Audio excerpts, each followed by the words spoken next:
story begins. Our protagonist awakens in a medieval fantasy world with no memory of how he got there. Now, he must fight to survive in this brutal, unfamiliar realm. Our protagonist, caught in this unfamiliar world, reflects on the absurdity of it all.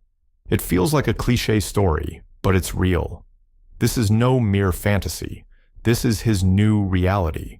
One day, without any warning, he opened his eyes to find himself in a medieval fantasy world, surrounded by warriors and banners flapping in the wind, with no recollection of how he arrived here. Confusion clouds his mind as he watches the fierce battles around him, the screams, the chaos. He has no idea what brought him to this place, but he has no choice but to survive. To endure, he takes up the mantle of a mercenary, forced into brutal combat. His blade slashes through enemies, each strike driven by the primal instinct to live another day. The battles are relentless, his sword cutting down foes over and over. Blood flies, and every swing of his blade is a testament to his will to survive in this unforgiving world. Amidst the raging battle, a fellow warrior shouts at him to stay focused, warning that any distraction could lead to his death. Her voice is steady but intense, a reminder of the brutal reality around them.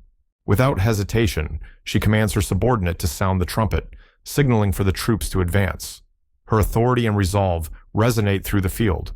With the trumpet's call, she rallies all forces to charge. The soldiers surge forward, their spirits ignited. In this moment, his only wish is simple: survival. As the battle winds down, he finds himself still standing among the fallen, clutching his weapon as the dust settles. Survival, his ultimate goal in this endless conflict. A close ally steps forward, examining him with relief and humor, ensuring that despite the bloodshed, his face has remained unharmed. Amidst the violence, their camaraderie shines as a rare comfort. He stares in confusion as she turns to him with a calm smile amidst the rain. Despite the chaos and blood, she reassures him, saying, "It's all good." He reflects on his love for the rain, finding a rare sense of peace in it. Quietly, he shares his dream of going east after the war, where rain is abundant. With a gentle yet somber tone, he says, "Don't forget me." The moment is brief, as he is soon called back by the urgency of their mission. Reunited with his allies, he learns that a mage named Hans, thought to be kind-hearted, has caused significant trouble. They exchange skeptical looks as they discuss Hans's true nature. A dark suspicion arises among them. Hans might have made a pact with a demon. The thought unsettles the captain as he ponders what dangers could lie ahead. The men engage in banter, joking about nicknames and reputations. One teases, "Who's really earned the title handsome here?" They laugh, but their mood shifts as the captain announces he's heading to headquarters. The captain silently reflects, considering the potential fate of Hans. With a grim expression, he thinks to himself, "If we catch him, he'll likely face hanging." Inside the dimly lit fortress, the commander remarks on his late arrival. He casually brings up Hans, hinting at their past connection, raising suspicions. The captain downplays his relationship with Hans, recalling that Hans was once a bright, talented boy accepted into the academy. He adds, "We were never close, merely acquaintances." The scene shifts, showing a vision of the Lord's daughter. A grave incident involving her has shaken the realm, and capturing Hans is now not just about justice, but about earning the Lord's favor. Amidst a fierce battle, Aaron's focus intensifies. He can't afford even a moment of distraction as enemies close in from all sides. He knows that the slightest lapse could lead to his demise on this chaotic battlefield. The urgency grows. Aaron orders the trumpet to be blown, signaling the rally of his forces. The sound echoes, calling every soldier to gather strength for the impending assault. The army surges forward at Aaron's command, each warrior driven by a fierce resolve. They charge fearlessly into the heart of the battle, determined to claim victory. In the chaos of combat, Aaron contemplates his sole desire in this war-torn world: survival. It's his only wish amidst the bloodshed, a goal he fights for relentlessly. As the dust settles, Aaron stands among the fallen. A comrade acknowledges his survival, hinting at the resilience that has kept him alive through countless battles. Aaron takes a moment to gather himself, ready for the struggles yet to come. A bald, sinister figure grins, tauntingly saying, "Finally, we meet." He lunges forward without hesitation, his fist cutting through the air with deadly intent. The hero stumbles back, teeth gritted. He recognizes his attacker and responds, "You're the one causing all this trouble, aren't you?" His resolve strengthens as he prepares to retaliate, ting through the air with deadly intent. The attacker laughs mockingly, putting on an innocent front. "Me? I'm just an herbalist reporting a theft," he sneers, his eyes betraying his deception. Unfazed by the facade, the hero steps closer. "Herbalist or not, I know your tricks," he counters, piercing through the lie with his steady gaze. An ally notices the suspicious herbs in the attacker's possession. Realizing they were stolen to treat someone's wounds, the hero urgently demands, "Where's the thief?" The urgency in his tone hints at an unfolding mystery. Hans stands in the pouring rain, visibly struggling with an inner conflict. The raindrops beat down as he battles his own hesitation, seemingly unable to complete his thought. Aaron's eyes widen as he witnesses an unexpected surge of magic emanating from Hans. It's a powerful force, unleashed under the cover of the storm, and Aaron is both shocked and wary. Hans turns back with a look of regret and sadness. His face reveals a sense of guilt, yet determination, as he prepares to move forward, fueled by a promise he seems unwilling to break. The rain intensifies, and Hans gathers his magical power, creating a swirling torrent around him. The sheer force of the water magic envelops him, amplifying his escape efforts and shielding him momentarily. Exhausted but relentless, Hans fights to maintain his control over the spell, pushing through his fatigue. The struggle continues as he refuses to let his defenses down, even in this relentless downpour. The protagonist, fueled by resolve, contemplates his next move. Determined to confront the mage, he draws power from deep within, his eyes burning with intensity. Hans, the protagonist's brother, urges himself to act swiftly, his face showing signs of anxiety.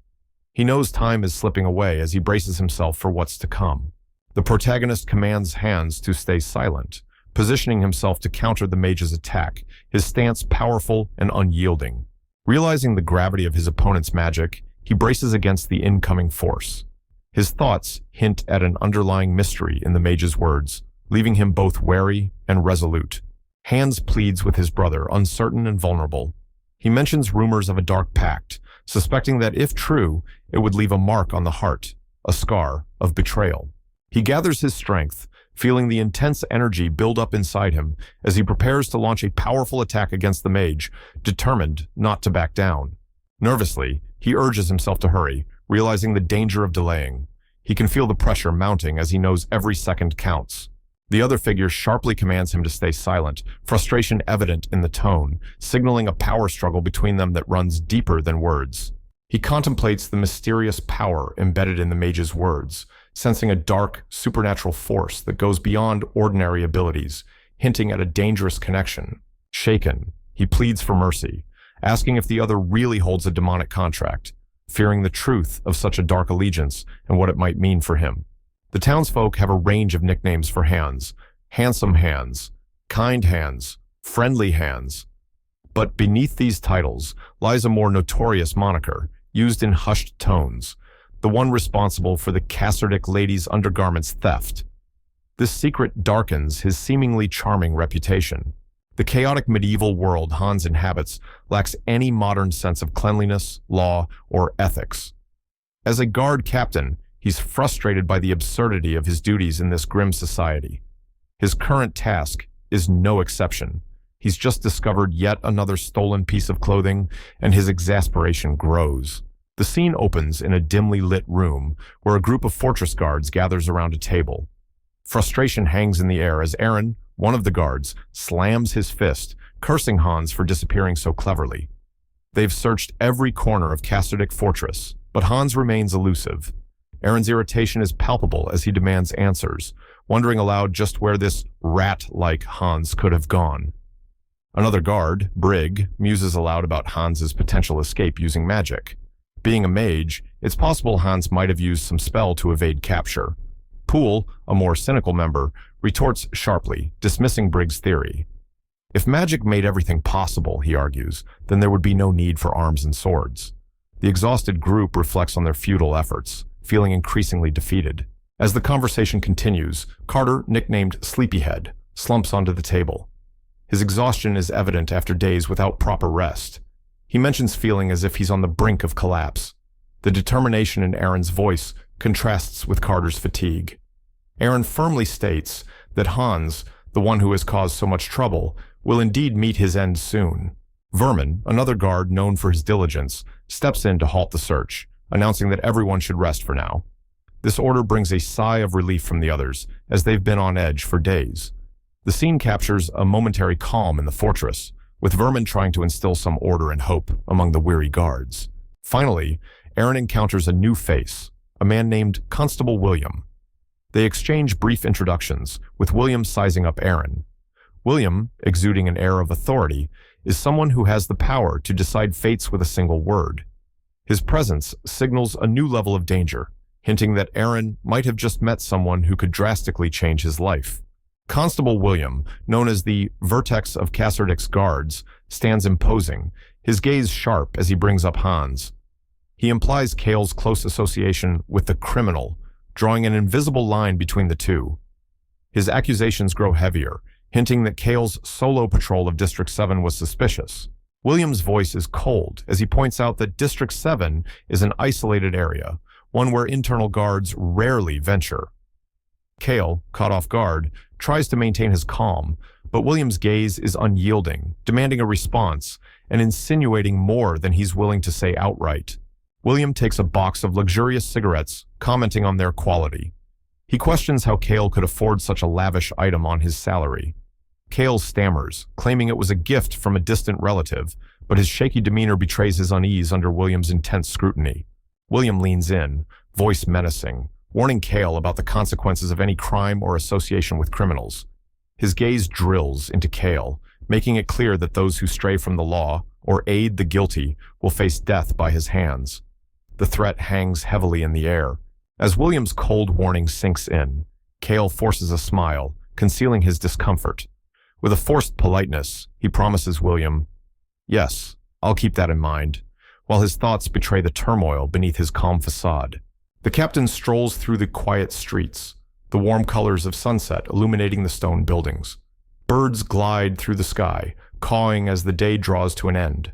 His posture is relaxed, but the weight of responsibility is evident in his steps. A few guards see him off, calling after him with friendly banter. He offers a brief, tired response, eager to escape the burdens of the day. Walking through the darkening streets, the captain mutters to himself, frustrated by the lingering thoughts of his latest case. The investigation had taken far too long, wearing him down. He rotates his neck, trying to release the stiffness. His mind drifts to a colleague, Hans, the elusive troublemaker. A sigh escapes his lips. Hans had slipped away, evading suspicion and accountability once again. Suddenly, a scream cuts through the stillness of the evening. The captain freezes for a moment, instincts kicking in. He follows the sound toward a nearby inn. Pushing open the heavy door, he steps inside, finding himself amidst a chaotic scene. A young woman, the innkeeper, is being harassed by a group of rough-looking men. They laugh and jeer as one of them grabs her hand, dragging her unwillingly closer. The innkeeper struggles, panic evident on her face. "Let go of my hand," she cries, trying to pull free from the man's grip. But the leader of the group, Dylan, smirks, playing off her protests. "Come on," he says to the others. "We're just trying to make friends, right?" His words carry an unsettling undertone, suggesting a darker intent. The others chuckle, enjoying the power they hold in the moment. The innkeeper takes a deep breath, steadying herself despite the fear in her eyes. She glares at the men, her voice firm. "If you keep going, this is going to get troublesome for you." Her words hang in the air like a warning, and she slams her hand on the table with finality. There's a brief pause, her defiance catching the men off guard, but Dylan's unsettling smile remains. The tension in the room thickens, teetering between conflict and compliance. Dylan's expression is defiant as he confronts Henna. He smirks, his words laced with mockery, testing Henna's patience. He taunts her, asking what she'll do if they refuse to comply. Henna, visibly nervous, struggles to maintain her composure, but feels trapped under his intimidating gaze. Dylan continues to intimidate Henna, pressing closer. His taunts imply no one would care enough to come to her aid. Henna's expression is one of fear, realizing she's cornered. Suddenly, Her gaze shifts to the doorway, where Aaron appears, and her face lights up with relief and surprise. Aaron steps into the tavern with an air of authority. Patrons and onlookers around him take notice, their hushed murmurs filling the room. Henna's eyes follow Aaron, clearly hopeful for intervention as he approaches the scene. Aaron stands tall, his presence alone demanding respect. The tension in the room escalates as Dylan and his group warily watch Aaron approach. Aaron simply observes, his calm demeanor masking the strength beneath. Aaron begins to negotiate, suggesting 10 days. Henna reacts, pushing for less time, suggesting 5 days. Their negotiation continues, with each side trying to lower or raise the number of days as the onlookers watch, perplexed by the unusual scene. Dylan, visibly enraged, confronts Aaron, his voice seething with fury as he demands Aaron's attention. His accomplice, a bald man, echoes the hostility, hurling insults with a menacing glare. Aaron, however, remains unfazed, his gaze steady and intimidating, hinting at his readiness to handle the situation on his own terms. With a calm expression, Aaron grips the bald man's face, mocking his crude way of speaking. His voice is low and disdainful, showing clear contempt. Henna, watching nearby, is both shocked and cautious, uncertain about Aaron's intentions, but sensing his control over the room. Aaron then turns to Henna, casually proposing a deal, 6 days of free lodging and a meal in exchange for dealing with the intruders. Henna, though surprised, quickly nods in agreement, her nervous gaze shifting from Aaron's unyielding grip to his composed demeanor, allowing him to take charge of the tense moment. With a faint smile, Aaron reaffirms the deal, and Henna hesitantly agrees, still unsure of the arrangement, but trusting his lead. Aaron's focus then shifts back to the intruders, his grip firm as he prepares to confront them, signaling that he's ready to settle the matter with decisive action. A dark energy seems to emanate from Aaron as he steps forward, determination etched in his expression. With a low, ominous voice, he declares his intent to educate those who dare challenge him. His stance and tone leave no doubt. Aaron is ready to enforce his own brand of justice, and everyone senses the impending retribution. Aaron, his face twisted with fury, glares intensely at the thugs. His voice drips with sarcasm as he mocks, "There are no bad medieval people, only those who need a reminder." His fist clenches as he prepares to teach them a brutal lesson, each one receiving a punch meant to improve them. Aaron's anger is palpable, and his intentions are clear. These men will remember this encounter. With a swift and powerful strike, Aaron's fist meets its target, landing directly on one of the thugs. The force of his blow sends shockwaves, leaving his opponent dazed and stunned. The other patrons in the tavern watch in a mix of shock and awe, realizing they're witnessing something extraordinary. Aaron's strength is unrivaled, and even the toughest thugs are reduced to mere nuisances under his wrath. The spectators in the tavern begin to cheer, recognizing Aaron as the greatest human cleaner in Kasserdik. They chant his name, hailing him as the rogue captain of the guards, a man who cleans up the filth of the town. The crowd's enthusiasm only fuels Aaron further, solidifying his place as a local hero to some, a nightmare to others. Aaron, his face shadowed by determination, recalls his purpose as he thinks to himself about dealing with people like this again. One day, he intends to show them all just what he's capable of. His hand grips his weapon tightly, ready to put anyone back in line who dares disrupt his sense of order. As Aaron's shadow looms over one of the remaining thugs, the man tries to laugh nervously, attempting to play down the situation. But Aaron's piercing gaze says it all. He's not here for jokes. The thug falters, realizing there's no escape from Aaron's intimidating stance. The evening settles over the quiet streets as Aaron concludes his patrol. He walks with a sense of purpose, a subtle but firm reminder of his responsibility to protect this place. After another long day, he finally heads back to his quarters, the weight of his duty momentarily lifting as he allows himself to rest. Inside his dimly lit room, Aaron lies back, his face reflecting years of weariness and resolve. Memories swirl in his mind, fragmented but powerful. The name Aaron, given to him by a mentor long ago, still resonates deeply within him, reminding him of his purpose and his duty. Familiar memories replay in his mind, a figure urging him to escape, to survive.